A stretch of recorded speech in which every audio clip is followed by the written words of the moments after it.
ಪುರುಷೋತ್ತಮ ಅವರೇ, ಈ ಮದುವೆ ಸ್ವಲ್ಪ ಅರ್ಜೆಂಟಲ್ಲಿ ಆಯ್ತು, ಅದಕ್ಕೆ ಸ್ವಲ್ಪ ಸಿಂಪಲ್ ಆಗಿದೆ. ಇಲ್ಲ ಅಂತಂದ್ರೆ ಪಾನ್ ಮಸಾಲಾ ಕಿಂಗ್ ಗುಲಾಬ್ ಸಿಂಗ್ ಮಗಳ ಮದುವೆ ಬಗ್ಗೆ ಊರೇ ಮಾತಾಡಿರೋದು. ಪರವಾಗಿಲ್ಲ ಗುಲಾಬ್ ಸಿಂಗ್ ಅವರೇ, ನನ್ನ ಮಗ 6 ತಿಂಗಳ ನಂತರ ವಾಪಸ್ ಬಂದ್ಬಿಡ್ತಾನೆ. ಆಮೇಲೆ ನಿಮ್ಮ ಆಸೆ ಎಲ್ಲ ಈಡೇರಿಸ್ಕೊಳ್ಳಿ. ಅಷ್ಟೊತ್ತಿಗೆ ನೀವು ಮಂತ್ರಿನೂ ಆಗ್ಬಿಟ್ಟಿರ್ತೀರಿ.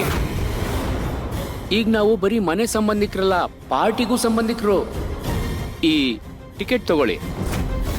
ರಾಜಕೀಯಕ್ಕೆ ಬರ್ತಿದ್ದೀರಾ, ನನ್ನ ಕಡೆಯಿಂದ ಕಂಗ್ರ್ಯಾಚುಲೇಷನ್ಸ್.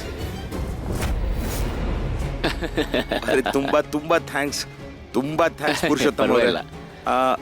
ನೀವು ಕುತ್ಕೊಳ್ಳಿ. ಅಲ್ಲ ಕುತ್ಕೊಳ್ಳಿ, ಆರಾಮಾಗಿ ಕುತ್ಕೊಳ್ಳಿ. ಬಾ.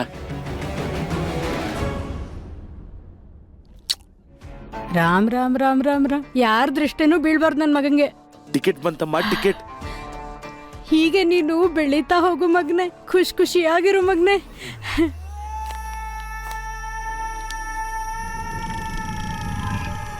ಅಮ್ಮ, ಎಲ್ಲ ಸರಿಯಾಗಿ ನಡೀತಿದೆ ತಾನೆ? ಹಾ ಮಗ್ನೆ, ಹುಡುಗಿ ರೆಡಿಯಾಗಿದ್ದಾಳೆ, ಆದ್ರೆ ಇನ್ನೂ ಎಚ್ಚರ ಆಗಿಲ್ಲ. ಅಮ್ಮ, ಗಂಡಿನ ಕಡೆಯವರು ಎಲ್ಲರೂ ಬಂದಾಗಿದೆ. ಯಾರಿಗೂ ಡೌಟ್ ಬರಬಾರ್ದು. ಯಾವುದೇ ಕಾರಣಕ್ಕೂ ಈ ಮದುವೆ ನಡಿಲೇಬೇಕು. ಅರ್ಥ ಆಯ್ತಲ್ಲ ನಿಂಗೆ? ಸರಿ, ನೀನಿಲ್ಲೆಲ್ಲ ನೋಡ್ಕೋ, ನಾನು ಗಂಡಿನ ಕಡೆ ನೋಡ್ತೀನಿ.